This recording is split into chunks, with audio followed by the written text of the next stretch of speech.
Bienvenue à vous, mesdames et messieurs. Vous êtes à Presse Éco, votre tribune hebdomadaire d'analyse, de commentaires et de débats sur les sujets qui ont marqué l'actualité nationale et internationale. Aujourd'hui, on a retenu 3 sujets au plan national. Il s'agit d'abord au MPP, où il est question de la naissance du RPI, qui était un parti dit, en tout cas, dissident, en tout cas de personnes nées sortant du parti. Et on attribue ce parti-là à Bala Alassane Sakandé et à Olalé Naba comme étant donc les pères de ce parti. Nous allons donc débattre de ce sujet-là. Et puis, second sujet, nous allons parler du discours du chef de l'État à l'occasion du 11 décembre à Tinkodogo. Il a parlé des panthéons. Il a parlé aussi de l'histoire générale du Burkina Faso. Nous allons donc évoquer également ce sujet. Et puis, troisième sujet, il s'agit de la commémoration, comme il en est d'habitude, la commémoration de l'assassinat de Norbert Zongo, où en est le dossier. Nous allons donc en parler avec mes invités. Et puis, au quatrième dernier sujet au plan international, c'est le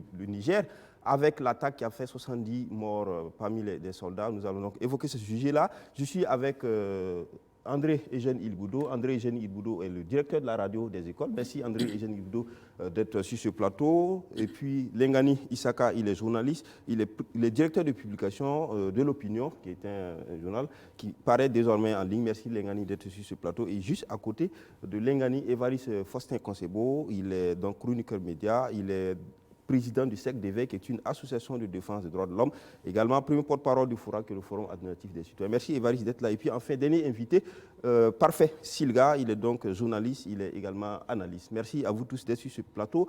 On commence, mais avec une nouvelle, on va dire comme ça, une nouvelle qui fait déjà fureur sur les réseaux sociaux. Il s'agit des déclarations ou des propos du président de l'Assemblée nationale lors d'une rencontre avec les forces vives à Koutougou. Et le président, en tout cas Alassane Bala Sakandé, a laissé entendre que s'il n'y a pas la sécurité, il n'y aurait pas d'élection et qu'on ne peut pas, on utiliserait donc les ressources pour organiser plutôt la lutte contre l'insécurité.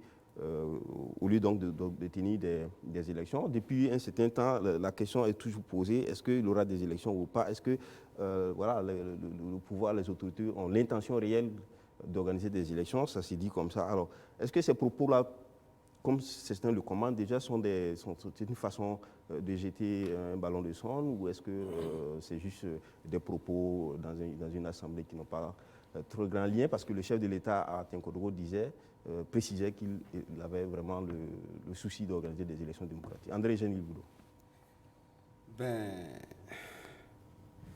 Moi, si le président de l'Assemblée nationale a tenu de pareils propos, ça me semble d'une évidence qu'il n'amène pas de discussion. Aujourd'hui, si le Burkina disparaît, il n'y a pas d'élection.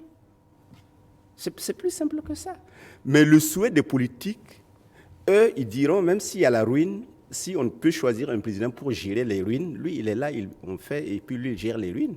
Mais les Burkinabés vont dire, mais ce qui nous préoccupe plus, que le président soit légitime parce qu'il a été voté à 99,99%, c'est très bien. Mais d'abord, il faut que nous vivions avant de faire des élections. Donc, ce qu'il a dit là ne me semble pas être démesuré qui puisse provoquer les débats. Et ensuite, ce qu'il faut dire, j'ai compris que c'est lors d'un échange entre les gens, et il aurait parlé en moré. Connaissant très bien le moré, parce que c'est ma langue, et connaissant très bien le français, je sais qu'il peut y avoir 1000 nuances dans ce que quelqu'un dit en moré.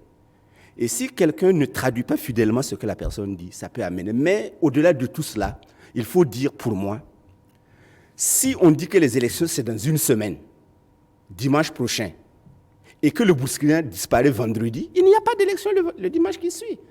Je ne sais pas pourquoi les gens s'excitent autour des choses qui nous semblent très évidentes. Parfait. Bon, je peux rapidement lire le propos du président de l'Assemblée. Il dit ceci. Si le Burkina Faso est en paix, nous aurons tout ce que nous voulons. Si le Burkina est en paix, sachez que les votes auront lieu. Si le Burkina est en paix, il y aura une campagne électorale. Mais sachez que si l'insécurité, les attaques ne régressent pas, ne perdons pas du terrain. Ne perdez pas du terrain, sachez au nom de Dieu qu'il n'y aura pas d'élection. Voilà. Moi, je crois qu'il vaut mieux avoir des élections imparfaites que de ne pas en avoir du tout.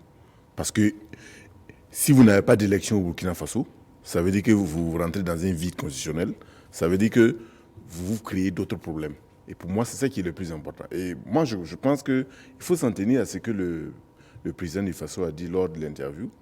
Il a dit, certes, il peut avoir des difficultés avec l'insécurité, mais l'objectif, c'est d'avoir des élections. Et pour moi, c'est très important de le dire. C'est vrai que quand on dit avec l'insécurité, si le Burkina disparaît, André Gilles disait, si oui, on ne va pas avoir d'élections. Je suis d'accord, on peut le dire ainsi, mais ça, on est dans la situation de catastrophe. Imaginez que même en 2020, il y a toujours des attaques. Pour moi, ce n'est pas parce qu'on va avoir des attaques que ça va empêcher la tenue d'élections, de l'élection présidentielle. Pour moi, il vaut mieux avoir une élection imparfaite que de ne pas en avoir, parce que ça ouvre la voie à des périodes d'incertitude. Donc, bon, on a encore beaucoup de mois devant nous. Attendons de voir comment les choses vont se passer. Parfait. Ça, c'est ce que tout le monde dirait, ou dans le meilleur des mondes. Mais ici, par exemple, le président de l'Assemblée, c'est quand même le président de l'Assemblée nationale. Donc, quand il dit, par exemple, quelque chose comme ça du genre, est-ce qu'il faut voir peut-être le fait que la transcription, les propos soient sortis du contexte, ou il faut comprendre, comme d'autres personnes le pensent, que c'est une façon de dire aux gens, écoutez, apprêtez-vous, mais on n'aura pas d'élection. Non, je pense qu'ici, il faut regarder ce que le président a dit. On lui a posé la question très clairement par rapport à l'insécurité. Il a répondu très clairement que les élections, c'est un objectif, c'est quelque chose qu'il faut faire absolument. Je pense qu'il faut s'en tenir à ça. Maintenant, les propos du président de l'Assemblée nationale, je ne sais pas dans quel contexte ça a été dit. Il peut y avoir beaucoup d'interprétations. Il peut y avoir... vraiment, André précise que c'était en langue, en moré, qu'il a En plus, il peut y avoir une certaine interprétation. Oui, c'est un peu difficile de savoir exactement dans quel contexte. Est-ce qu'on n'a pas tiré cette phrase-là dans un discours précis où ça se comprenait? Mais là, dit comme ça, bon, on peut spéculer. Je vais dire quelque chose peut-être là-bas, je ne suis pas très long. Allons demander aux personnes qui ont été tuées par le terrorisme et allez demander aux 500 000 déplacés, entre les élections et la paix, qu'est-ce que vous préférez? Vous aurez la réponse. Parce que les intellectuels, nous spéculons sur des choses qui n'ont pas de base, qui ne sont pas réelles. J'ai l'impression que les Burkinabés ne se préoccupent pas de ce qui arrive à leur prochain au Burkina. Entre les 500 000 qui ont quitté chez eux, qui n'ont pas à manger, qui dorment sous des tentes, allez leur demander, entre une élection présidentielle et la paix, qu'est-ce que vous préférez? Vous aurez la réponse. Lengani? Je ne suis pas d'accord avec lui. Hein.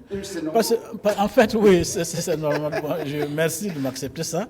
Je voudrais juste dire qu'en fait, on ne propose pas aux gens de choisir entre la paix et la mort. Non. Il y a un État qui est là, qui doit garantir la paix, la sécurité, le bien-vivre de tout un chacun. Bon, il y a des problèmes aujourd'hui. Bon, on constate effectivement qu'il y a des problèmes.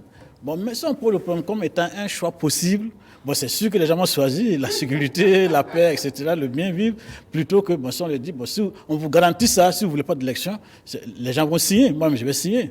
Bon, parce qu'il faut dire que la situation nationale est extrêmement grave. Maintenant, sur les propos du Premier ministre...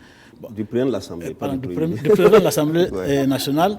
Bon, j'avoue que j'ai entendu un autre son de cloche, à savoir qu'il y a eu éventuellement une distorsion dans la transcription en français de ses propos. Ah bon. Mais en dehors de tout cela, c'est un avis, de mon point de vue, qu'il faut prendre en compte. Étant dans un environnement où bon, chacun dit ce qu'il pense, bon, je dis que le plus important pour nous, c'est que je sens une sorte de distorsion éventuelle entre ce que le chef de l'État dit et ce que les autres disent. C'est-à-dire c'est poursuivant. Et ça, il ne faut pas permettre cet écart, ces nuances de langage-là, dans une situation très difficile comme la nôtre. Il y a un guideline qui est là, tout le monde s'en tient à ça. Et on doit mesurer les propos pour éviter que des interprétations éventuelles n'amènent à faire croire qu'on dit autre chose que le patron dit. Ça, c'est d'un. De deux, bon, je crois que, bon, effectivement, c'est évident que c'est une sorte d'appel, de mon point de vue, au Burkinabé. Si nous voulons des élections en 2020, nous avons tous intérêt à faire en sorte, à nous investir pour qu'effectivement la paix et la sécurité reviennent. Moi, je peux comprendre dans ce sens-là. Il était une invite à tous les Burkinabés de se mettre ensemble pour qu'on trouve des solutions à l'insécurité qu'il y a actuellement. Alors, mais dans ce cas... Il y a un propos assez quand même précis ici. Je cite le président de l'Assemblée qui dit, ça je vais vous le dire, donc c'est ce qu'on est en train de dire, si les gens veulent, ils n'ont qu'à parler, vous pensez que si ça ne recule pas, donc l'insécurité, on va prendre des milliards pour organiser des élections, parce que c'est nous qui voulons être des députés, les gens ne sont pas bêtes. Oui, mais justement... C'est l'effet contraire qu'ils doivent voir. S'il n'y a pas élection, que ça se passe? S'il n'y a pas élection, est-ce qu'ils pensent qu'ils se panne toujours? Moi, je ne pense pas. Effectivement, si les Burkinabés ne sont pas bêtes. S'il n'y a pas élection en 2020, Bala Sakandé ne sera plus président de l'Assemblée nationale. Parce que les Burkinabés ne sont pas bêtes et ils ne vont pas se laisser conduire à l'abattoir pour qu'il n'y ait pas élection. Si c'est ça qu'il a dans l'esprit, qu'il s'assure que effectivement les Burkinabés ne sont pas bêtes. Mais moi je dis qu'il faut raison garder et se dire que moi je perçois ça plutôt comme une sorte d'appel à tous les Burkinabés, à toute la nation, que nous mettions ensemble l'État en avant pour faire en sorte qu'il y ait la sécurité et que les élections puissent se tenir à bonne date. Parce que les élections en 2015, il y a eu quelques refus, mais quand même on a tenu les élections. Et donc il leur appartient aujourd'hui de faire en sorte avec nous, avec eux. On dit que le Mali était dans une situation quasi comparable à celle du Burkina aujourd'hui, mais il y a eu des élections. C'est vrai que moi je ne crois pas du tout à l'hypothèse des lapsus, lapsus que ce soit lingual ou bien calaminus. Lingual parce que ce serait trompé ou bien on aurait mal interprété ses propos. Calaminus parce qu'on aurait mal retranscrit. Je n'y crois pas, ou alors enlevé hors de contexte. Pourquoi? Parce que Bala Sakandé, ce n'est pas n'importe qui. Pas parce qu'il est président de l'Assemblée. Ce sont des jeunes qui ont intégré le système depuis la jeunesse. Ils ont évolué avec tous les acteurs politiques et il est très, très, très, très au fait. Et il sait de quoi il dit. Et qu'un Bala Sakandé vienne dire après non, je me suis trompé, on ne m'a pas compris. Moi, je ne crois pas du tout à ça. Et c'est vrai, il ne faut pas se cacher, il ne faut pas se leurrer. Dans certains cercles, privés ou même dans certains milieux, ces idées avaient déjà été lancées et fait l'objet de réflexions. Et moi, dans la presse, je pense il y a 2 semaines, j'ai vu M. Salvador qui a fait une proposition que j'ai même d'abord trouvée salutaire. Lui, il dit, écoutez, pourquoi ne pas s'entendre, pourquoi les acteurs politiques ne s'entendraient pas, et que, bien sûr, c'est une entente, on parle de vide juridique, tout ça, c'est des histoires.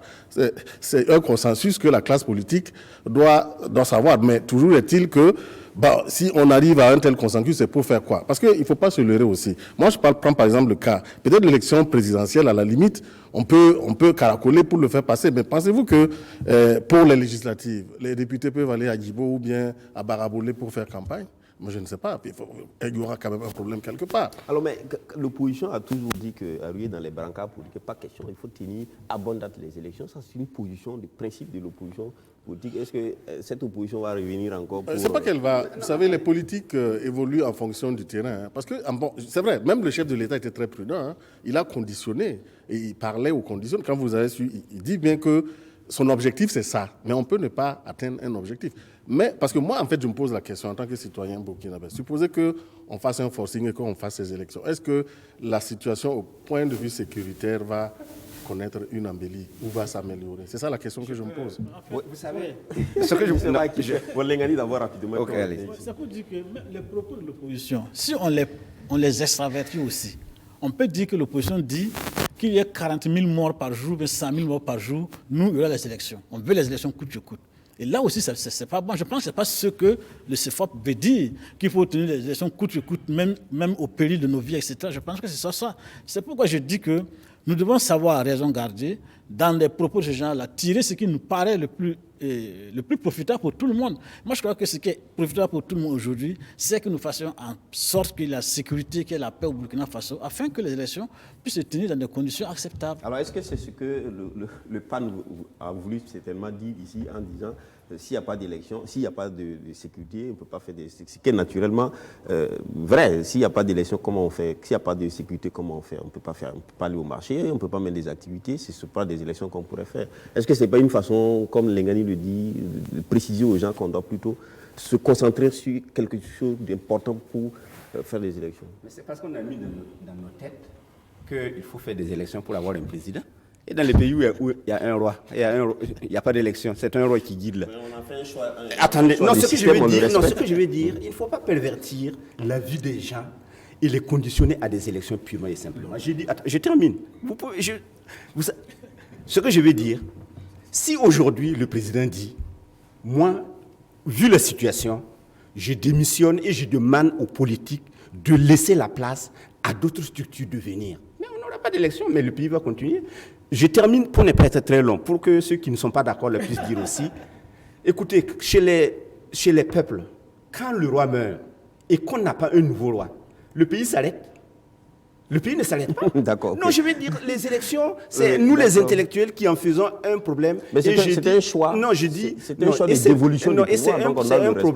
C'est un problème des politiques qui veulent accéder là où les autres sont et ils veulent y aller. Parfait, Sylvia n'est pas d'accord. Allons-y, Parfait. Non, je veux dire, oui, les élections, ce n'est pas une question d'intellectuels. Les élections concernent le peuple tout entier. Je suis pas d'accord. Voilà.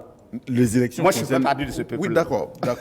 En tout cas, les élections concernent tous les Burkinabés. Ils ne concernent pas seulement les Il y a des gens qui ne votent même pas. Dire aujourd'hui qu'il faut des élections, c'est s'adresser au peuple. C'est tous les Burkinabés qui doivent... Combien de Burkinabés votent?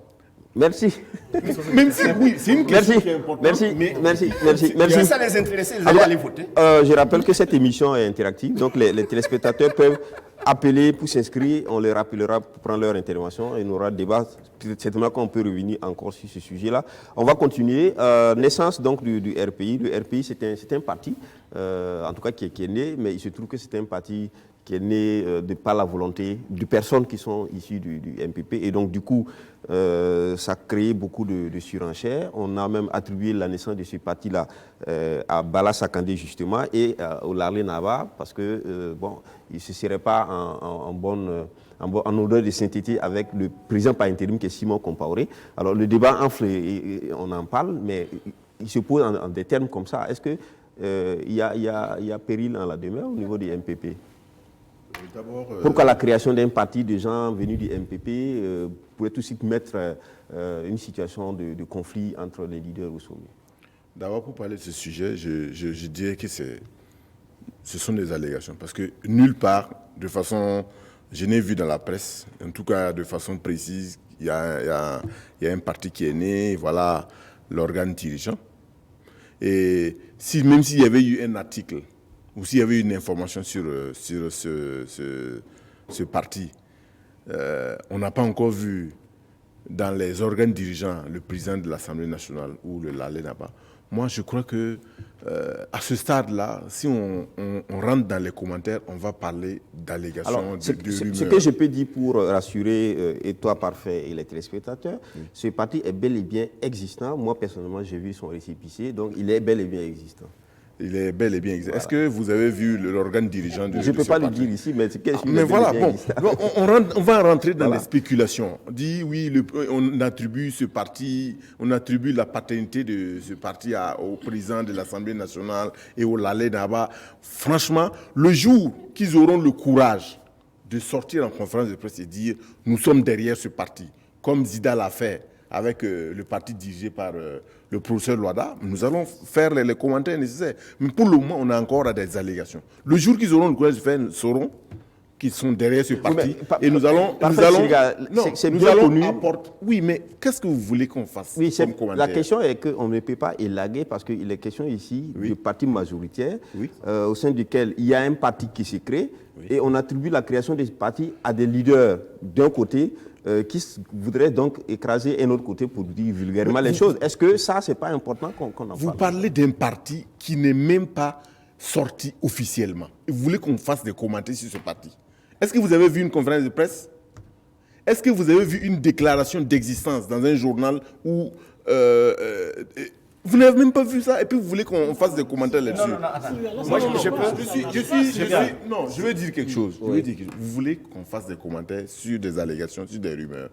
Moi, le jour que je vais voir le Lalé Naba et le président de l'Assemblée nationale faire une déclaration ou faire une conférence de presse et dire nous sommes derrière ce parti, alors là, ça devient... Mais Lalé Naba, comme a dit Parfait Sylvia en tant que journaliste, on scrute bien sûr l'espace médiatique, on sait ce qui se dit. Ce n'est pas seulement ce qui est fait à une conférence de presse, qui est une information qui concerne l'opinion. Et cette question, par exemple, du Lalé et du PAN, du président de l'Assemblée, est bien connue, ça fait des débats. Ici, on peut se poser la question, pourquoi est-ce que le Lalé lui-même et le président de l'Assemblée, eux aussi, ne demandent pas? Non, je devrais dire qu'en tant que journaliste, nous sommes les historiens du présent. Mais nous, on n'oublie pas le passé. Mais ça peut être une création même du MPP. Nous connaissons dans notre pays où des partis ont sécrété d'autres partis pour venir faire le l'homme quand il s'agit de se mettre ensemble. Il y a des partis qui ont créé d'autres partis. Notamment, Lengani peut nous en parler. Le CDP, quand il était là, ils ont créé de multiples partis. Comme ça, quand ils se mettaient autour de la table et quand il s'agissait de voter, tout le monde lève la main sur ce que le grand parti a dit et tout le monde est d'accord. Je peux dire, le président Roch même peut demander à sa Abala, au Larlé Naba, comme on leur donne la paternité, d'aller créer un parti pour le soutenir. Moi, j'attendais, quand ils vont créer leur parti, de dire dans quel mouvement ils sont. En ce moment-là, ça devient intéressant. Mais si c'est créer un parti parce qu'à Ouagadougou, chacun veut batailler pour avoir Ouagadougou, et que je pense que, par exemple, on parle de... Parce qu'ils ne sont pas d'accord avec Simon. Simon est de Ouaga, de Gongouin.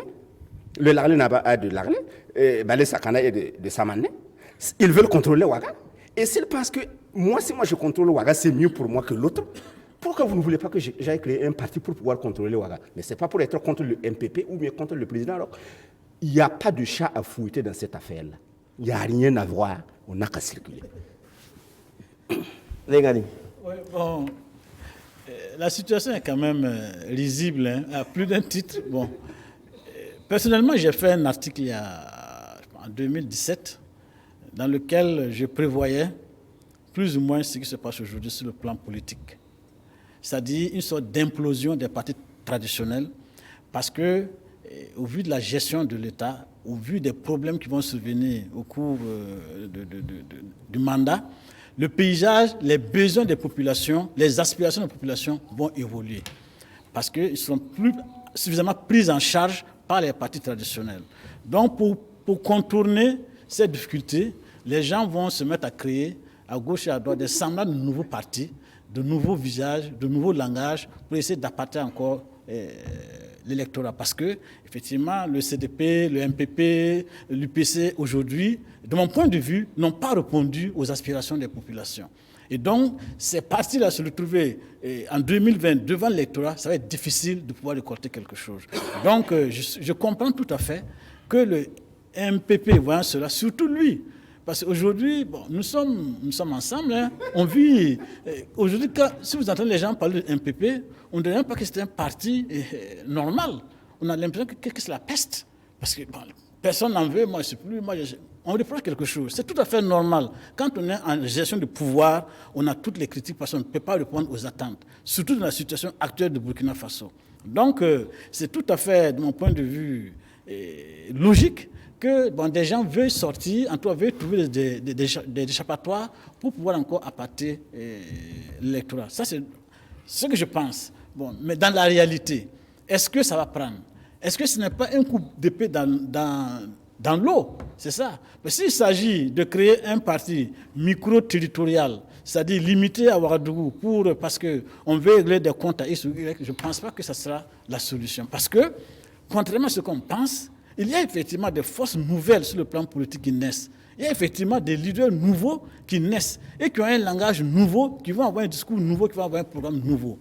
Et c'est là qu'il faut tenter d'aller si on veut effectivement avoir quelque chose. Ce n'est pas en racolant le cousin, la cousine, la tante, l'oncle qu'on va s'en sortir. Alors, et ce que je voudrais dire aux gars du MPP, s'ils sont vraiment dans cette affaire, il faut changer en fait de paradigme de cette affaire. Ce n'est pas vraiment en se siciparisant, c'est-à-dire en se divisant en multiples morceaux, qu'on va résoudre le problème. Oui, mais justement, ça pose la question de la stabilité donc, de ce parti, qui est le parti au pouvoir. Donc s'il arrive qu'on trouve à dire, par exemple, sur les relations entre les leaders au sommet, quand d'un côté on dit que Bala s'allie au Lalé pour combattre Simon, ça dénote vraiment d'une d'une symphonie ou disons d'une mauvaise symphonie à l'intérieur. Est-ce que ça pour un parti majeur, on se rappelle le CDP en ce temps, il y a eu le cas des refondateurs et tout ça. Exactement, mais justement, le grand frère m'a interpellé cette question. Effectivement, je sais ce qui s'est passé au CDP. Effectivement, il se trouve que ceux qui sont aujourd'hui MPP là, c'était les grands fabricants de partis, comme l'a dit Chose. Et effectivement, ils ont créé des partis à foison pour effectivement faire semblant d'exister. Et même le MPP d'aujourd'hui, quand on parle les gens disent par exemple que le MDS, ou bien c'est le quoi, de Dabilgou, on attribue ça à un tel. Le NTD, on attribue ça à un tel. Le PDP, on attribue ça à un tel, etc. Ça, on ne peut pas empêcher ça en politique. Mais je ne suis pas d'accord avec Silga. C'est des phénomènes qui sont là. C'est vrai, il n'y a pas de faits tangibles éventuellement qui prouvent. Mais en tant qu'analyste, nous avons le devoir de décortiquer. C'est parce que nous, à force de parler, les gens vont sortir du bois. Ah oui, ça, il faut les obliger à sortir, sinon ils vont dormir tranquilles dans leur pépère, dans leur coin. Sinon, je ne suis pas d'accord aussi quand il dit qu'il ne faut pas en parler. Effectivement, c'est vrai que la source, elle est informelle. C'est de bouche à oreille, mais c'est des bouches sûres et des oreilles certainement avisées. Oui, mais on a vu par exemple des plateformes numériques sur les réseaux sociaux qui ont publié ça. C'est vrai, mais habituellement, on voit que quand sur les réseaux sociaux, des activistes très populaires publient des choses, il y a des réactions automatiquement, officiellement. Mais là, il n'y a pas de réaction. Il y a des sources, il y a plusieurs sources. On a même vu le logo du parti. Mais en fait, ce qui est intéressant ici, c'est de voir que ce n'est pas nouveau, ça va participer à la recomposition du microcosme politique. Effectivement, c'est les mêmes acteurs, c'est les mêmes pratiques.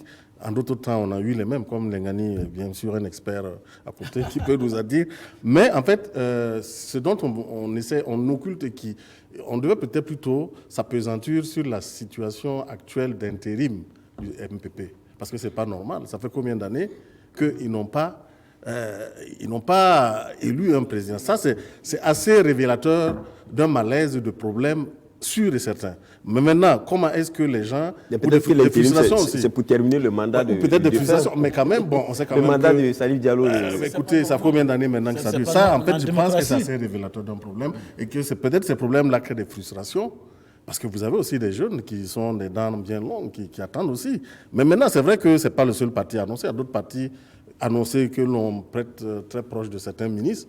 Bon, mais ce qui est sûr, ce n'est pas nouveau. On a déjà vu. Mais maintenant, je ne suis pas d'accord avec Lengani quand il dit que peut-être que les partis actuels traditionnels n'arrivent pas à répondre à la demande. Moi, je venais au défi de...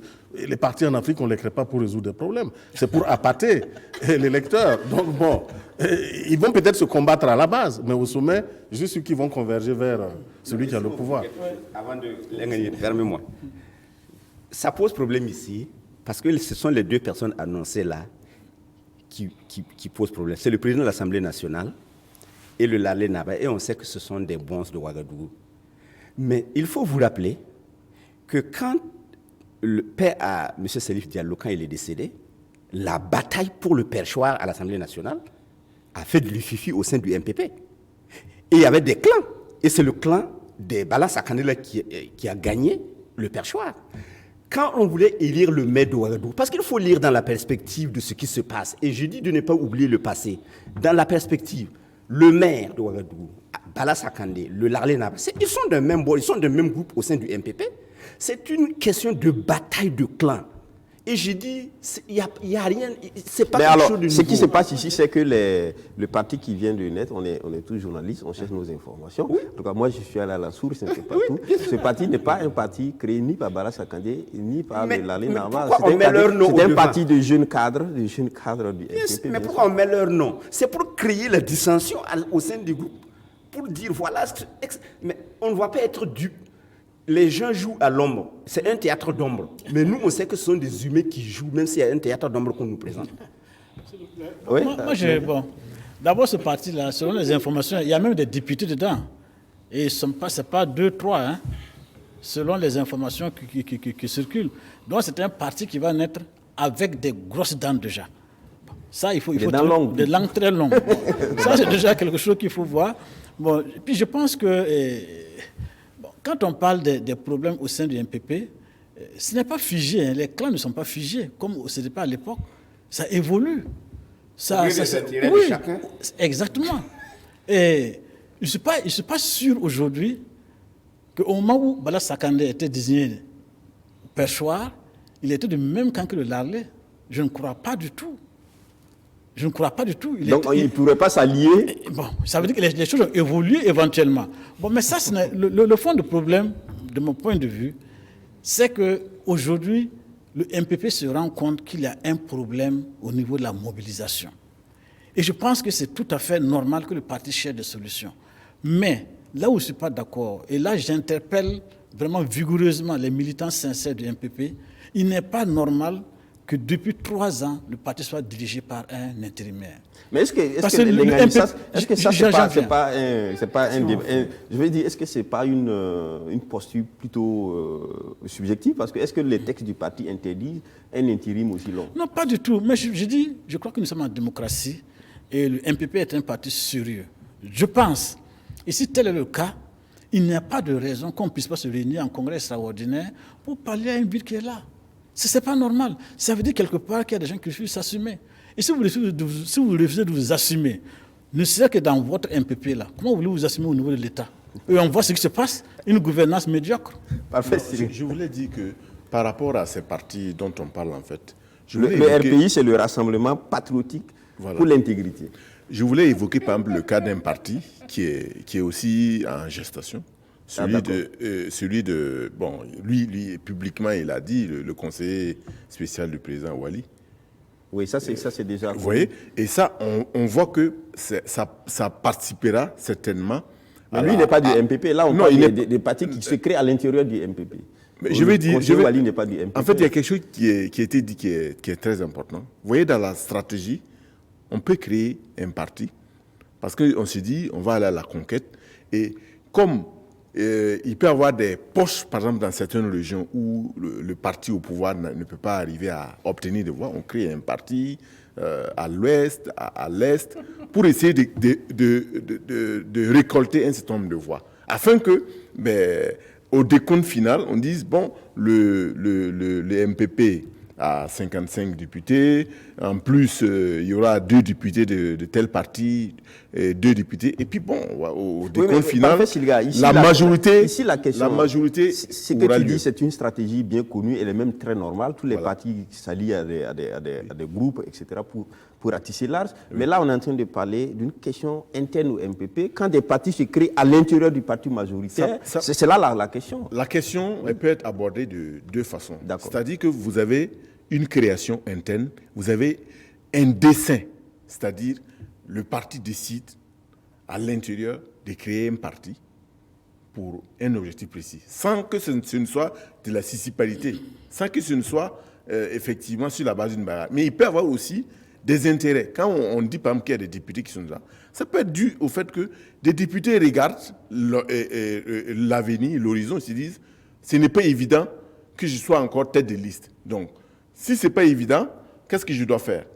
On met en place un positionnement. On met en place un parti et on se dit, on va se positionner pour être tête de liste dans telle ou telle province en disant si on met les moyens. Merci bien. Merci. On pourra revenir là-dessus avec les interventions. Certainement qu'ils ne vont pas manquer de nos téléspectateurs. On continue nos débats autour des sujets.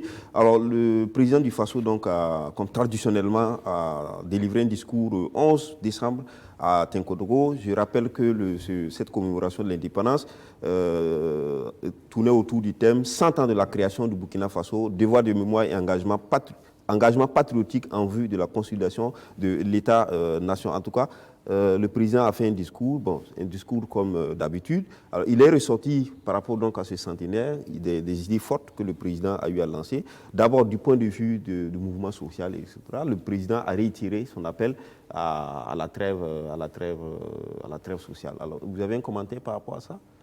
Ça ne semble pas bien compris par les syndicats non plus. On a vu des syndicalistes dire que c'est... Voilà, cet appel à la trêve.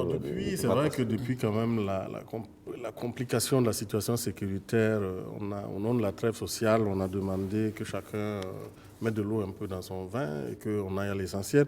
Je pense que c'est ce discours-là que le président essaie de réitérer. Bon, sauf que, en fait, ça passe difficilement même au niveau du citoyen lambda. Parce qu'il faut qu'on accepte d'abord que nous sommes dans une situation difficile, que nous sommes dans une situation de guerre. Et à partir du moment où tout le monde est d'accord, il y a des comportements qu'il faut avoir, des comportements de situation de guerre. Or, on a l'impression qu'on demande juste aux acteurs sociaux de se taire, de ne plus rien dire, mais en contrepartie, les autres continuent comme si on n'était pas dans une situation de guerre. Il faut harmoniser les comportements. C'est ce qui, dans l'opinion, je pense qu'il ne prend pas, et qui fait que cette demande, parfois, on a l'impression, on ne la comprend pas très bien. Parce que l'exemple devrait venir même de l'exécutif.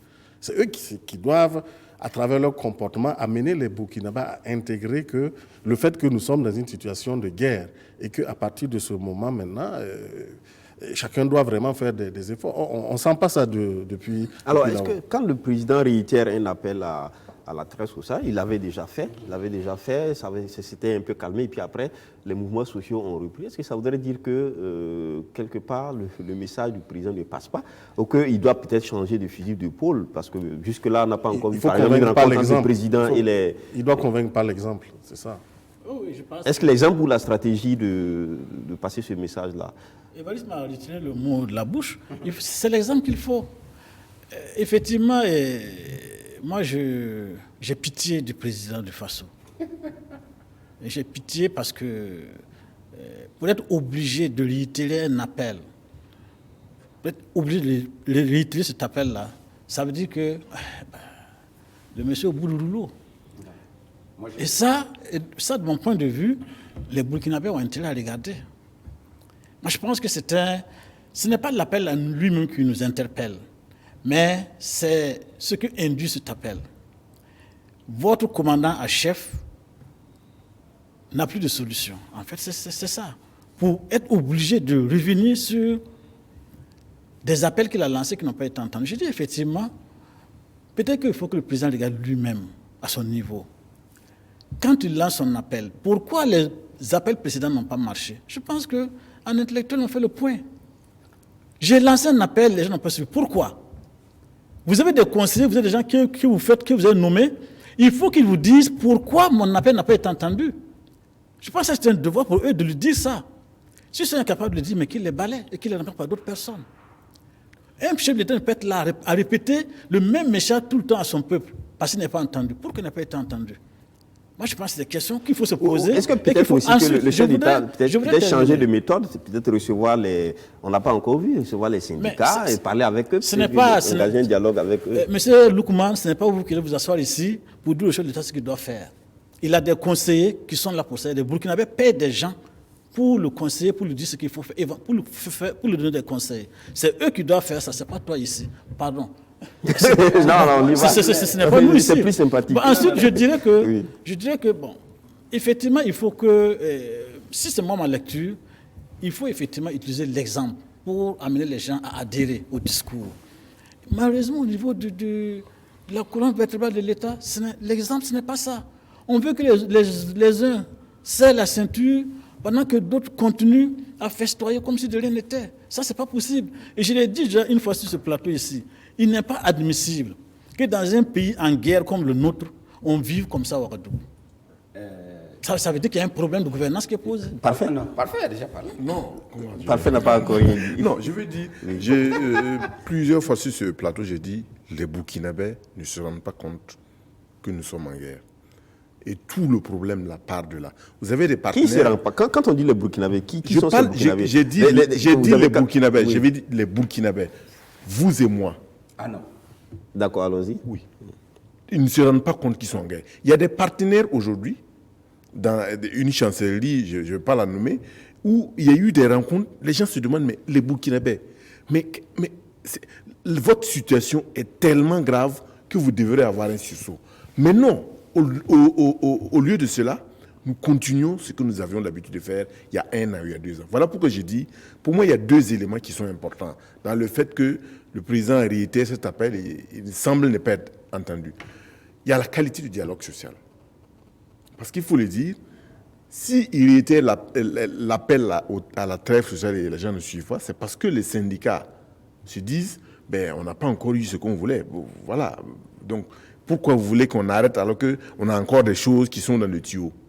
Et tout cela ramène au dialogue. Comment les gouvernants dialoguent avec les syndicats? Comment les syndicats apprécient l'attitude du gouvernement? Est-ce qu'ils se disent, nous avons affaire à un gouvernement qui ne respecte pas ses engagements? Est-ce que nous avons affaire à un gouvernement qui est fort dans la duplicité? Pour moi, c'est le plus important, c'est ça. La deuxième chose qui me semble importante, c'est effectivement qu'il y ait un surplus de sensibilisation sur ce que nous vivons. C'est-à-dire sur le fait que la cohésion sociale soit importante. Le fait que ce pays-là, nous n'avons qu'un seul pays, nous devons continuer à nous battre pour ce pays. Pour moi, si ces deux éléments sont réunis, peut-être un jour, on va arriver à cette trêve sociale. Mais pour le moment, bon, ça se complique davantage parce que nous n'avons pas la même compréhension de la situation que vit notre pays. André Génibourou. Je crois que quand Évariste a parlé, il a parlé de donner l'exemple. Si vous regardez la fête du 11 décembre qui s'est tenue à Tinkodogo, vous avez l'impression qu'on est un pays de guerre? Moi, je serai le président. Tout ce que l'on a fait comme infrastructure, c'est bien. Il faut qu'on continue comme ça, aller dans les régions, parce que ça développe les régions. Mais mettre des milliards pour faire un défilé pendant qu'on est en guerre, vous ne pouvez pas lancer... Voilà, on a vu par exemple... Je pourrais terminer. Il y a quand même eu des... Il y a une circulaire, j'allais dire une circulaire du Premier ministre, oui, du Premier ministre qui demandait à ce que le ministre de l'administration territoriale et tout fasse en sorte qu'il y ait de la sobriété carrément dans les festivités. Même sur ce défilé, il y a eu de la sobriété, je pense. Moi, je dirais, moi, je serai le président du FASO. Je partirai avec le ministre de la Sécurité, le ministre de la Défense, le ministre de l'administration territoriale. Et je ferai un discours entouré de ces 3 ou 4 personnes-là pour dire, comme le pays est comme ça, là, il n'y a pas de défilé, il n'y a rien. Parce que même si c'était 1 franc que nous allons prendre pour faire le défilé, là, se prend la part dans l'effort de guerre. Et en ce moment-là, je crois que les Burkinabés seront derrière lui. Moi, ce sont des budgets qui ont été déjà... Dans le budget, c'est déjà fait il y a Mon cher ami, quand tu veux acheter... Et les marchés ont été déjà attribués. Est-ce qu'on peut venir... Je peux terminer. Quand vous dites que c'est un budget qui est déjà fait, vous avez votre enfant qui vient d'avoir le bac. Et vous aviez prévu avant d'acheter une nouvelle voiture. Et il vient d'avoir le bac avec brio, 15 de moyenne. Mais vous retardez votre achat de voiture là pour l'envoyer à l'université en payant quelque chose. Je dis, mais c'est le manque de la capacité d'anticipation et de mettre les efforts là où on doit les mettre là qui nous entraîne là. Moi, je dis, aujourd'hui, moi, je n'ai pas l'impression. Quand on dit que les Burkinabés ne savent pas qu'ils sont en guerre, je regrette, mais je dis, j'ai l'impression que c'est ceux qui nous conduisent, qui ne savent pas que nous sommes en guerre. Mais André Génibourou, il est aussi question de dire que le terrorisme, c'est justement de vous mettre dans une situation de mort sociale, etc. Est-ce que dans le cas de la résilience, il ne faut pas aussi montrer des signes de vie et d'existence? Quand on dit le Burkina doit rester debout, est-ce qu'il faut tout annuler, on ne fait plus rien, etc. Je termine. Est-ce qu'on peut continuer à avoir... Moi, je peux terminer. Oui, mais je vais dire... Si montrer le signe de vie, c'est faire la bamboula à Ouagadougou jusqu'à 2h du matin, pendant que les terroristes tirent sur nous, comme disent les Mossés. Mais je dis non. Au Burkina, nous sommes dans une situation difficile. Quand il y a un couvre-feu là, les gens veulent aller en boîte, mais il y a couvre-feu. C'est parce que la situation ne permet pas d'aller danser qu'on dit de rester à la maison. Je dis aujourd'hui, celui qui rentre au Burkina devrait savoir que le Burkina est en guerre contre des gens qui veulent nous faire disparaître. Or, en regardant la vie des Burkinabés et ce qu'on a vu en grandeur nature, c'est ce qui se passe. Alors, qu'est-ce qu'on devait faire alors? Qu'est-ce qu'on devait faire? Mettre le drapeau en berne, rentrer en couvre-feu à partir de 18h. Qu'est-ce qu'il fallait faire? Moi, je pense que quand le président parle de trêve sociale, il parle aussi des revendications sociales. Tout à fait.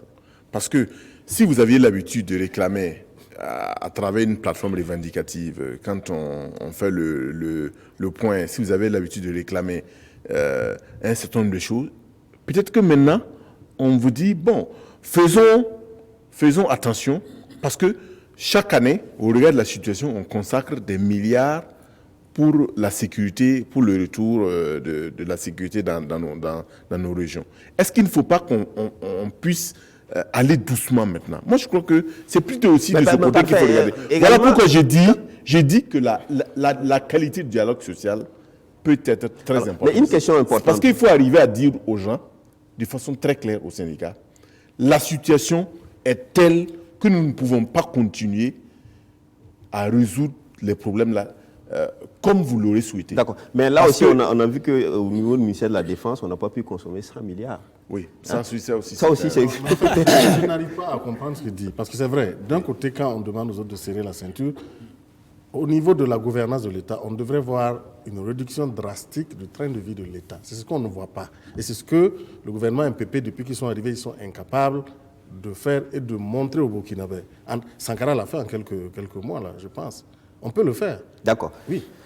Merci. Évariste, on va terminer sur l'autre volet de cette même question du discours du président. Il s'agit principalement de la... Bon, le président a annoncé qu'il a mis en place une équipe pour pouvoir écrire, commettre un groupe de travail pour écrire l'histoire générale de la Haute-Volta au Burkina Faso. Ça, c'est une proposition qu'il a eu à faire, c'est une décision qu'il a prise. Mais il a également dit quelque chose, que cette équipe aura pour mission de faire des propositions consensuelles pour l'édification d'un panthéon de tous les bâtisseurs de notre nation afin que la dignité de leur vie soit immortalisée pour la postérité. Alors un panthéon...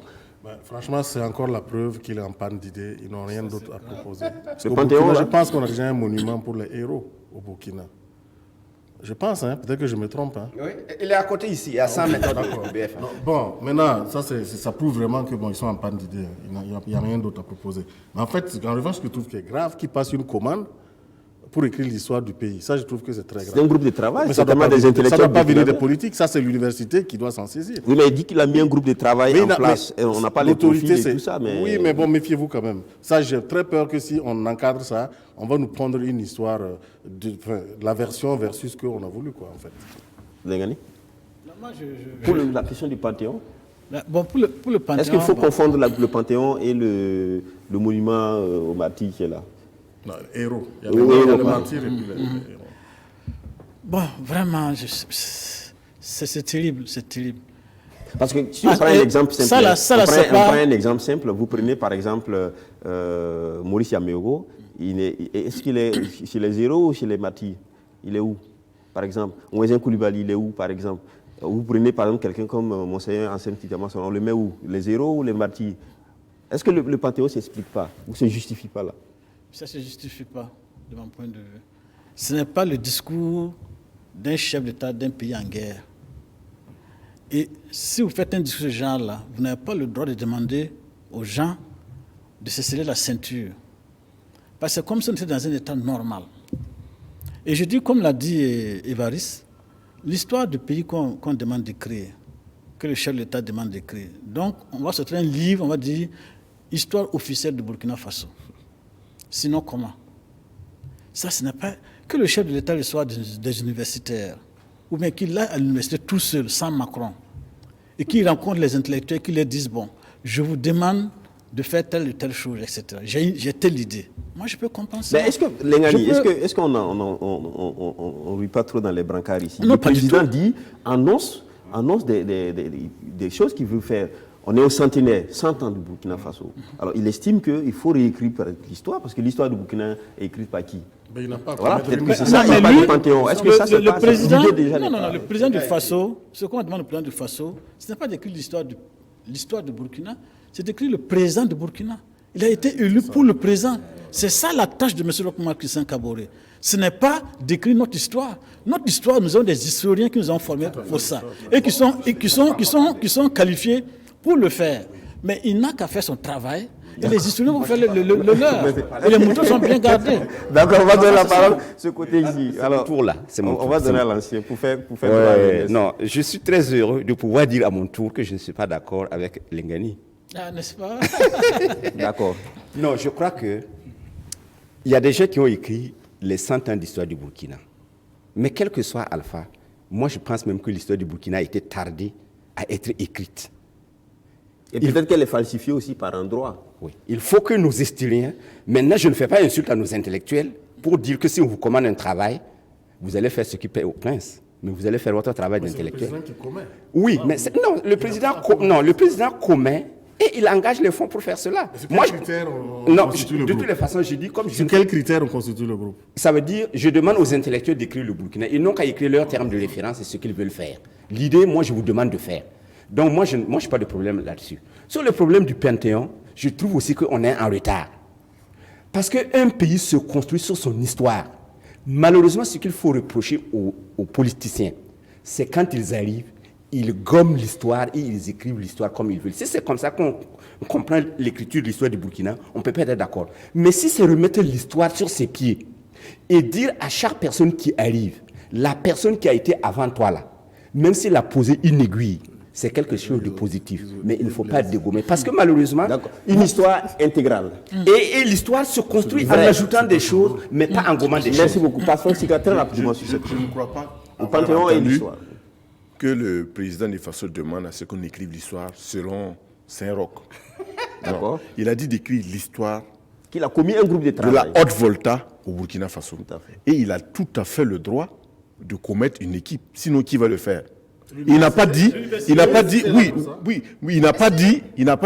il ne s'assoit pas et puis il choisit tel historien, et puis il dit, faites-moi.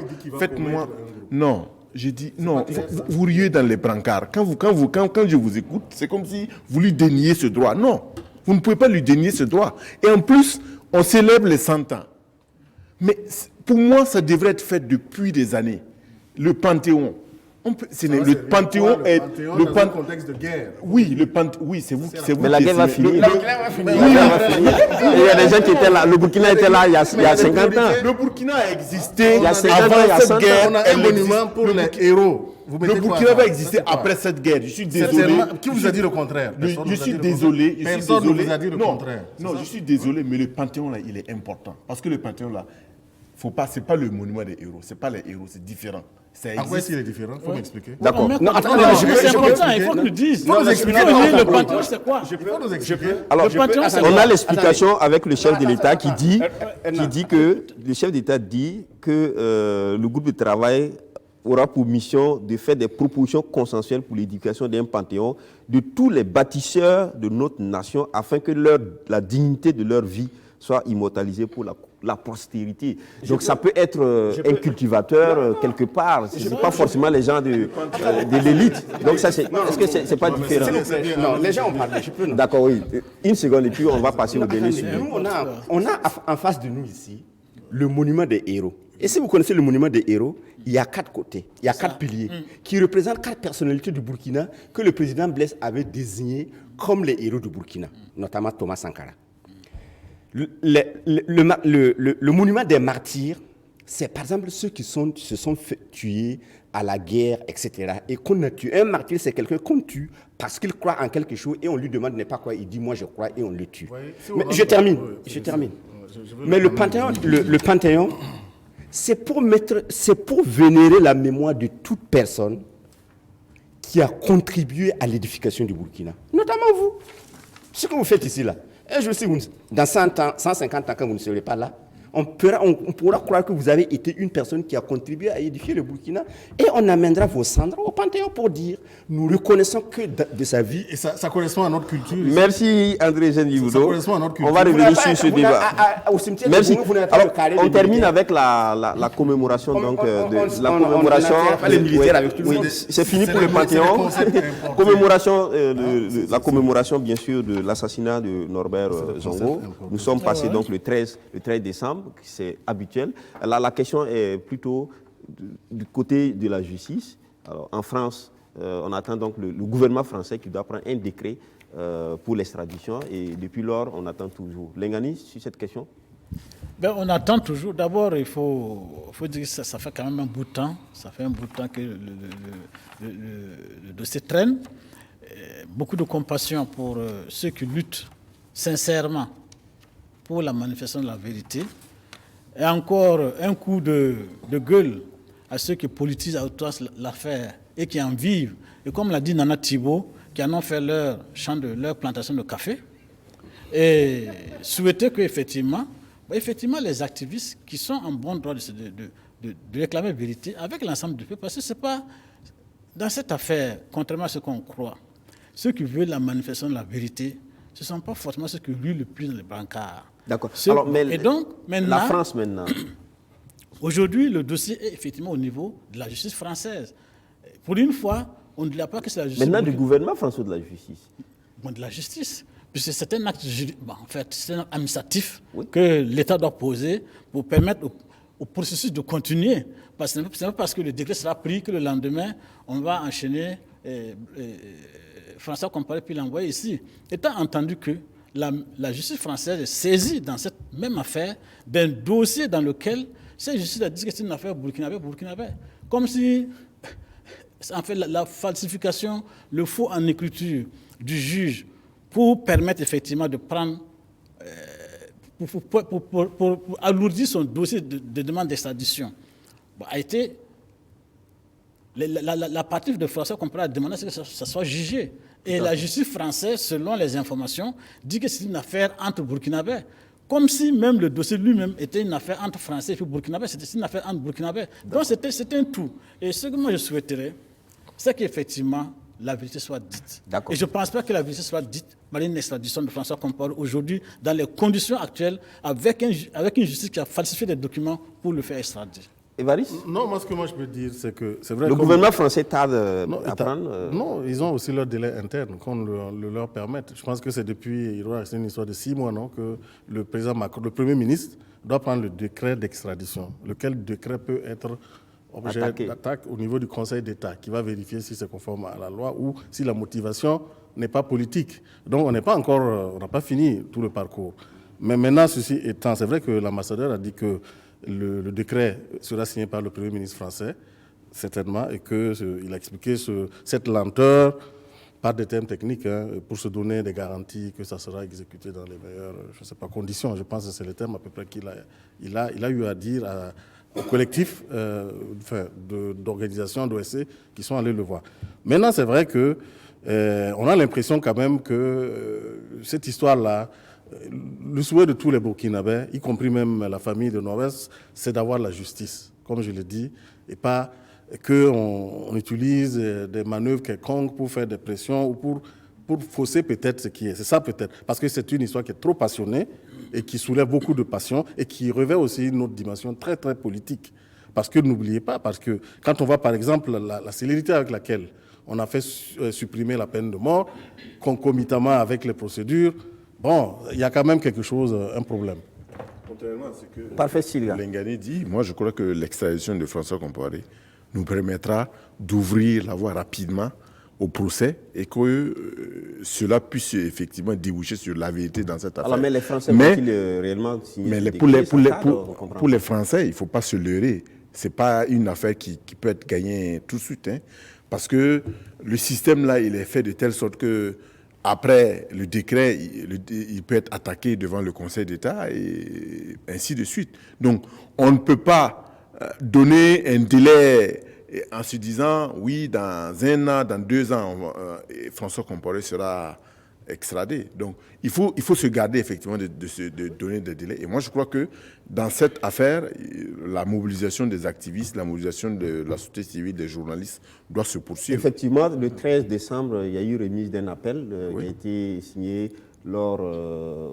par les organisations professionnelles des médias au plan national et international et tout ça. Oui. Mais aujourd'hui, quand on regarde un peu cette affaire de sentiments anti-français, etc., est-ce que ça ne complique pas davantage la position du gouvernement français? Moi, je n'aime pas le mot sentiment anti-français, parce que c'est comme si c'est un sentiment contre le peuple français. Non, pour moi, ce n'est pas ça. Et ce n'est pas lié pour moi. D'accord. Ce qui se développe aujourd'hui contre la présence des forces étrangères, contre l'impérialisme, ce n'est pas lié à cette affaire. Pour moi, on est dans une affaire où la justice... Mais là, on est avec le gouvernement qui doit prendre un décret. C'est diplomatique, c'est politique, ce n'est plus tellement judiciaire. Du moins, il y a un passage par le politique. Oui, il y a un passage par le gouvernement français, mais après, c'est le dernier mot va revenir à la justice française. Donc, il faut se garder de donner un délai. Et moi, je dis, dans cette affaire, il faut que la pression continue des journalistes,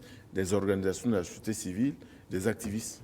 Moi, je suis d'accord avec la pression. Et mais je dois vous dire que, très rapidement, je dois vous dire que nous ne sommes pas en position de force pour mettre la pression sur le gouvernement français.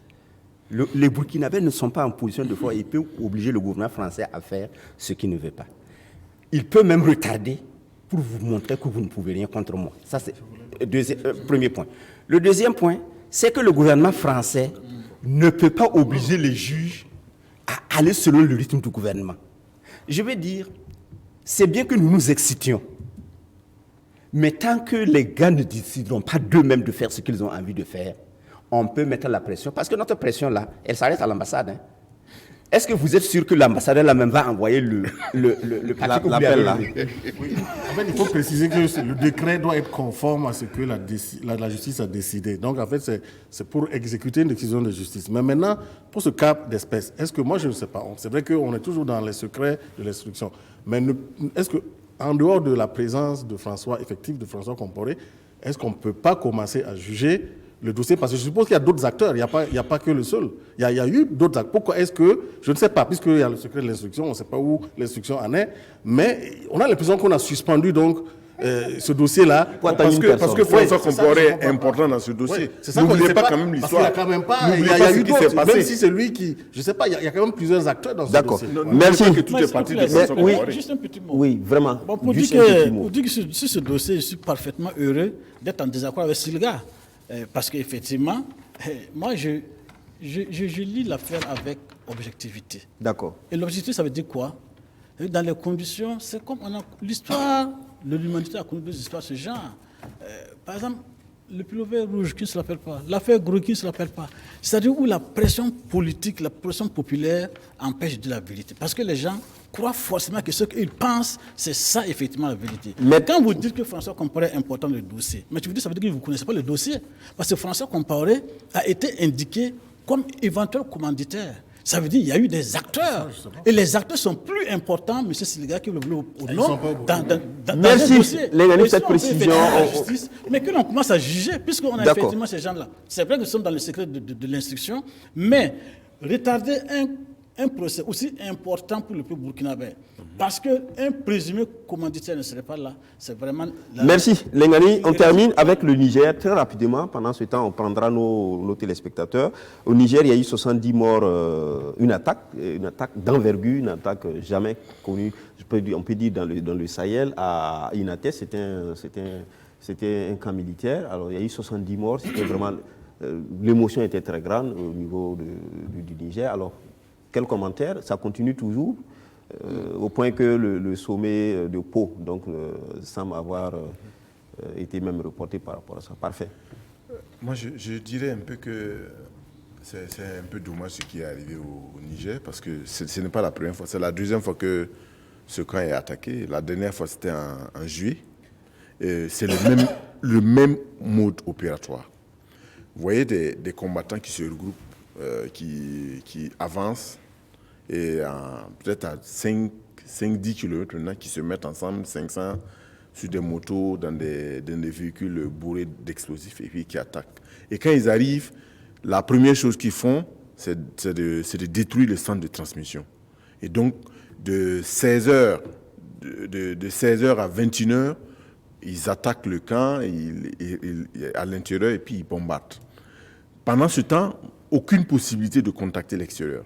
Donc c'est le même opératoire qui était utilisé en juillet. Et je me demande vraiment, quand souvent on dit, je me demande vraiment comment ça a pu arriver. Il faut que vraiment l'état-major puisse nous expliquer comment on arrive à ce sabotage aussi facilement, qu'il n'y a pas de moyens, par surtout exemple. dans une zone très très importante, qui est au carrefour de 3 pays, le Mali, le Burkina Faso et le Niger, et qui est à côté d'une zone réputée être une zone de transit pour les différents trafics drogue, cigarettes et alcool et tout. Bon, vraiment, on se pose encore beaucoup de questions. Ok, oui, Évariste, très rapidement, on va prendre les téléspectateurs. Ce qui est dramatique, c'est qu'on ne sent pas tirer les leçons, en fait.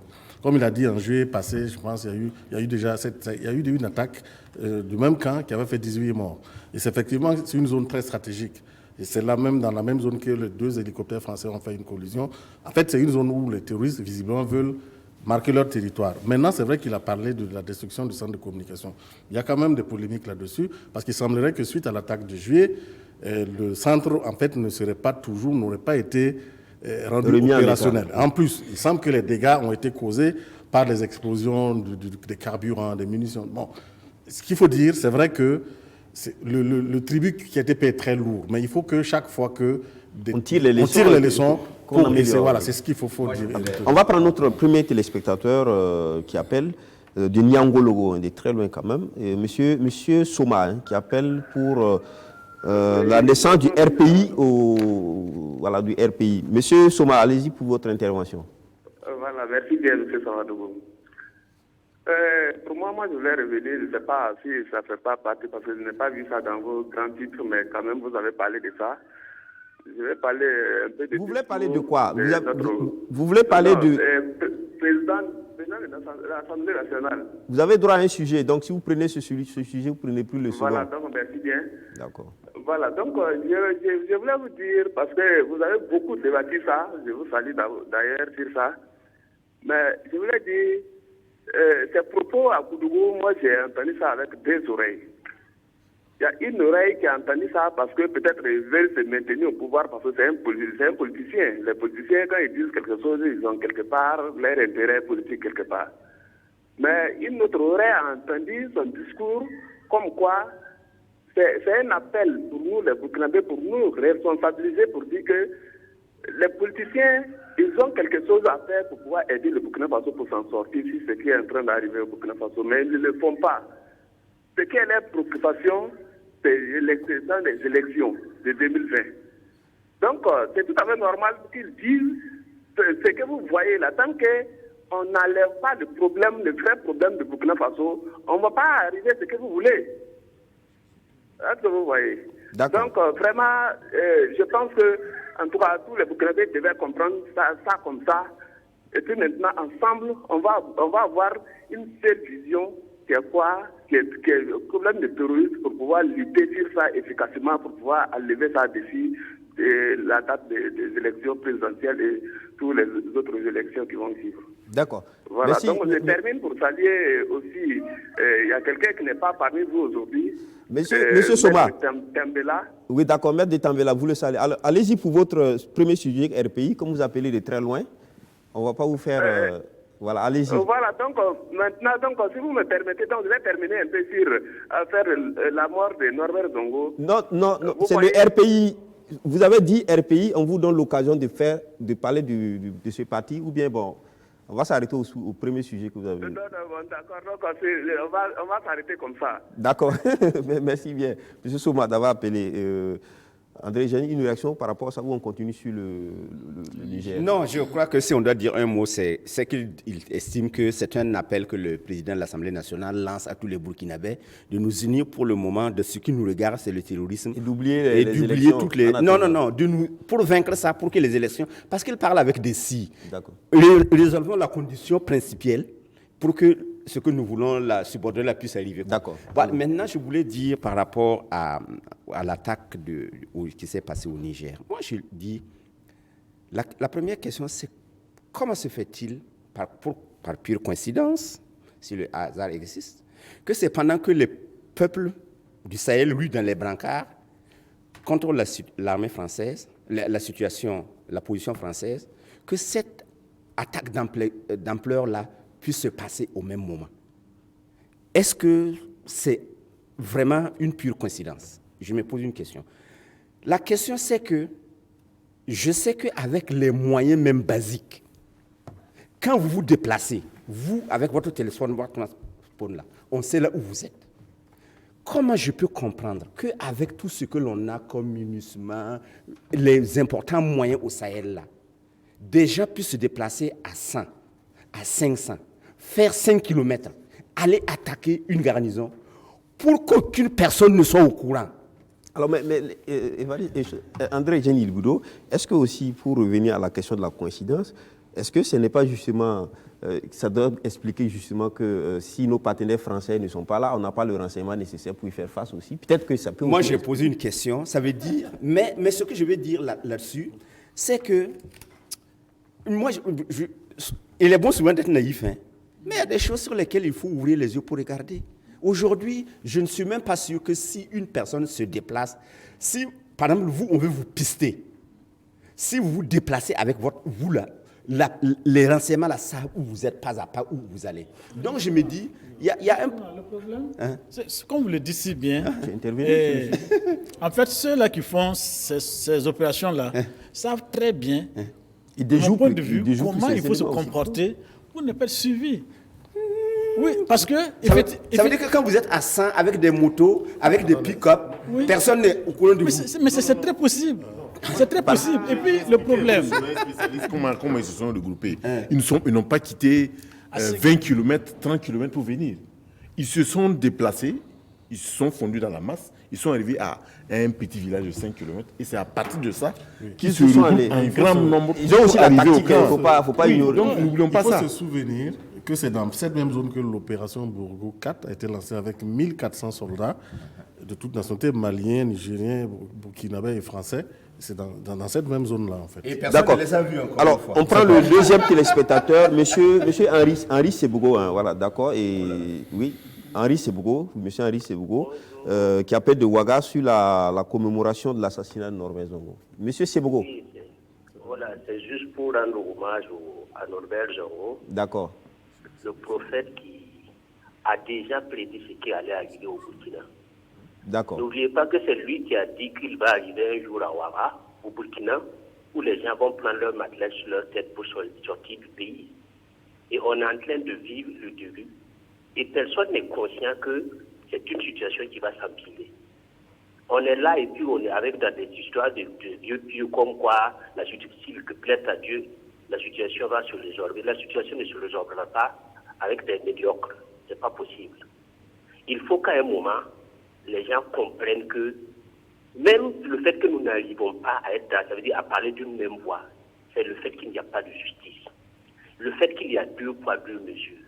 Le fait que les parvenus, ceux qui ont fait un peu l'école et qui ont les petits diplômes du bac et quoi là, pensent qu'ils sont arrivés, ils traitent les autres là comme des riens, et ils ne pensent pas qu'il y ait une justice sociale.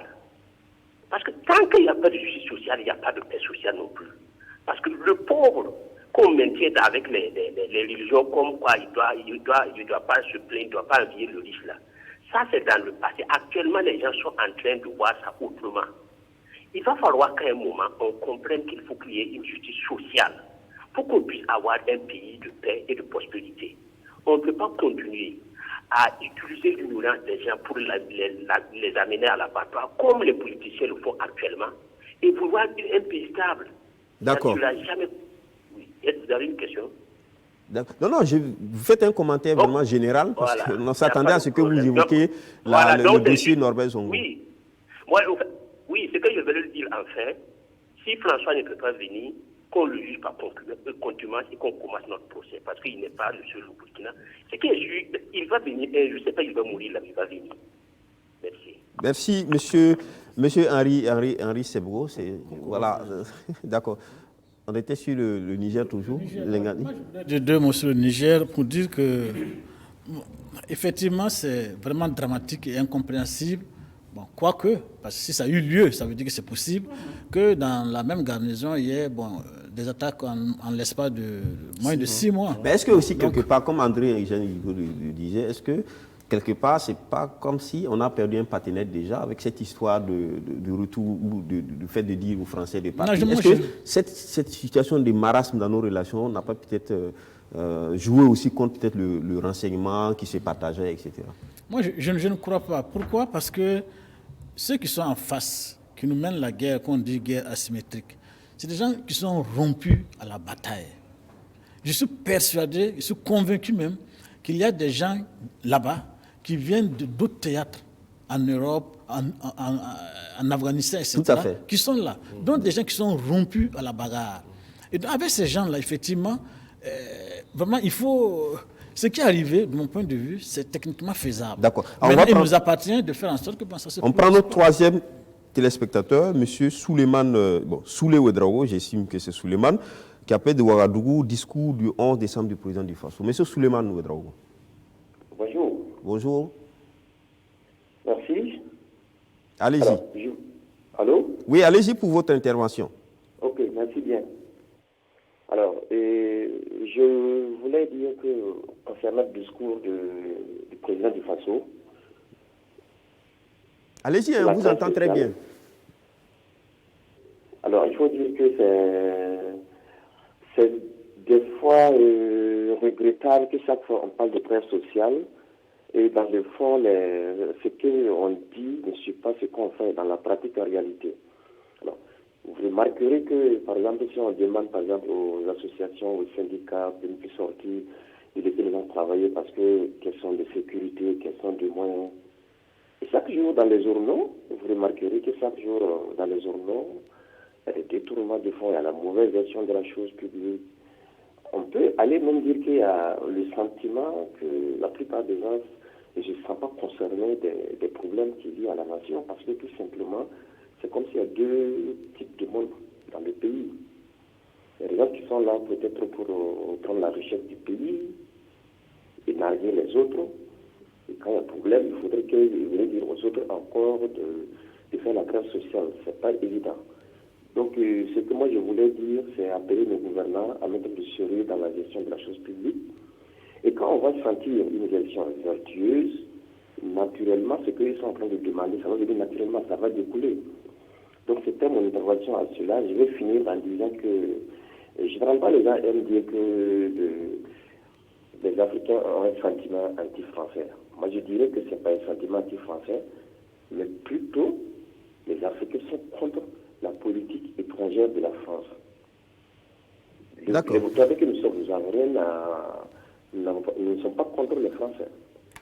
Mais nous sommes par ailleurs pourtant contre la politique étrangère française qui nous impose certaines pratiques. D'accord. Donc à ce niveau-là, c'est intéressant si les gens voient les choses de cette manière. Sinon, anti-français, on met les peuples, on met contre les peuples, quoi. Alors, ça, c'est pas évident. D'accord. Merci, M. Ouedraogo. Oui, André Eugène. Par rapport à ce qu'il a dit, je voudrais aussi peut-être faire un petit commentaire sur ce que Lengani avait dit sur cette affaire de président. Il a dit que lui, il a pitié du président, que ce soit au propre ou au figuré. Je crois que vous voyez, tout ce qui se passe, c'est sur la tête d'une seule personne. S'il parle, c'est lui seul qui encaisse. On a l'impression mais que c'est lui qui a été élu, c'était lui le candidat, c'est lui son programme. Vous voyez, le problème les problèmes des pays africains, c'est que quand quelque chose se fait de bien, c'est le président. Quand quelque chose se fait de mal, c'est le président. Mais c'est parce qu'eux-mêmes, ils l'ont voulu. Vous verrez que les Américains ici, quand ils donnent des vivres aux Burkinabés, on ne dit pas que c'est Trump qui a envoyé. On dit que c'est le gouvernement américain qui a envoyé. Le président, dans le programme, le budget de l'État a fait une route à Karpala. Je suis sûr que le jour de l'inauguration, quelqu'un va venir dire que la route vous a été donnée par le président. Si le président accepte que tout ce qu'il lui-même il n'a pas fait, on dise que c'est lui, il faut qu'il aide, il faut qu'il assume avec la pitié quand les choses ne vont pas être bien. C'est parce que s'il remettait tout le monde à l'œuvre, c'est en ce moment-là que les Burkinabés vont être derrière lui parce qu'ils sentent qu'ils sont une nation. Mais on a l'impression qu'au Burkina, le Burkina ne se limite qu'à une seule personne, D'accord. qui est le président. Et je trouve que c'est ça le dommage. Merci André Zengoudo. On prend notre quatrième téléspectateur, M. Ibrahim Kaboré, qui appelle de Ouaga, sur le discours également du 11 décembre du président du Faso. M. Kaboré. Oui, bonjour M. Sawarabo. Bonjour. Merci bien. Bon, ça fait presque 7 ans que... 7 ans que moi j'ai tenté de rejoindre. On ne vous entend pas bien. Ça fait longtemps que je tente d'avoir... de participer à votre émission, mais bon, je n'y arrive pas. Dieu merci, vous êtes arrivé aujourd'hui. Voilà, mais maintenant, cette fois-ci-là, bon, Dieu merci, je vous ai eu. Je voulais intervenir par rapport au discours du 11 décembre du président du Faso, par rapport à la trêve sociale. D'accord. Voilà, maintenant, bon, par rapport à la trêve sociale, là, nous sommes tous d'accord pour le président. Mais il y a un problème qui est là. M. Lengani l'a signifié tout de suite. Par rapport aux choses, à la démagogie du gouvernement, à la dilapidation des ressources financières de l'État. Vous voyez, bon, sans le nommer, mais on a vu des ministres qui ont construit des bunkers. Il n'y a pas eu de suite. Maintenant, on demande à la presse sociale. C'est bien vrai, quand vous prenez la plateforme, le document que le Premier ministre a remis à la CGTV, concernant les choses là, lutter sur les indemnités. Quand moi j'ai calculé quelque chose de 240 000 francs le mois. Si je calcule les 21,7% du tiers sur les indemnités, on me prélève presque 50 000 francs, plus de 50 000 francs. Il va me rester quoi? Bon, et l'ITS même que je paye tout de suite là même sur le salaire de base, ça fait 8 000 et quelques. Multiplié par 12, ça fait comme presque 5 000 francs. Vous voyez là par an. Et si on doit rentrer dans ça, nous peut encore 50 000 francs. L'année, ça va faire plus de 600 000 francs. Je gagne combien?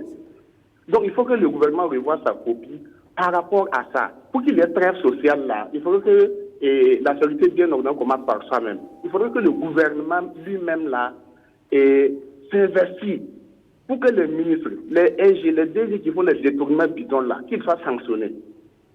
Voilà. Et ça va nous encourager à accepter ce que le président lui-même il veut. Monsieur Sidré qui est là, André lui ne vit pas au Burkina Faso. Depuis que je suis votre émission là, chaque fois il est hors des corps. Il n'a jamais été dans le sujet. Je ne sais pas si il y a un politicien un peu tombé du corps qui lui glisse quelque chose. Monsieur Kaboré, Monsieur Kaboré, donnez votre point de vue, mais ne jugez pas les chroniqueurs parce que chacun a son opinion ici et on veut un pluralisme d'opinion. Donc les opinions sont plurielles ici. Donc vous allez être tolérant pour ce que chacun dit ici. D'accord, Monsieur Kaboré est parti, je crois que le message est passé. Alors, non, il estime, il fait des calculs, il estime que ce qui est retenu sur son salaire.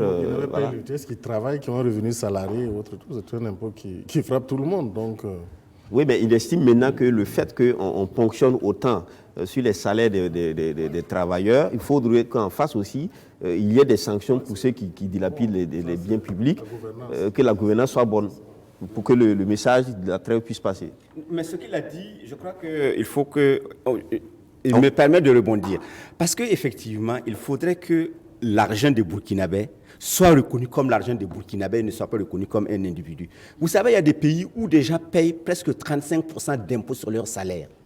Mais les gars ne rechignent pas. D'accord. Alors, la contrepartie est on va donner l'occasion à notre dernier téléspectateur, M. Issaka Balboné, qui appelle de Tinkodogo, sur le discours du 11 décembre du président du Faso. M. Balboné, vous étiez là-bas, c'est sûr.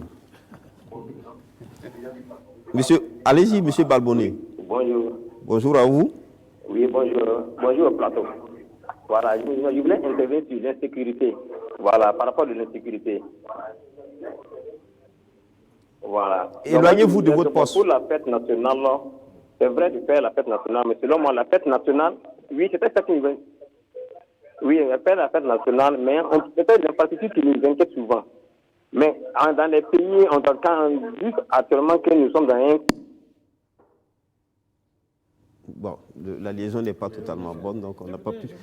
On aurait vraiment aimé entendre l'intervention de M. Balboné, qui paraît avoir été à Tinkodogo lui-même. Oui.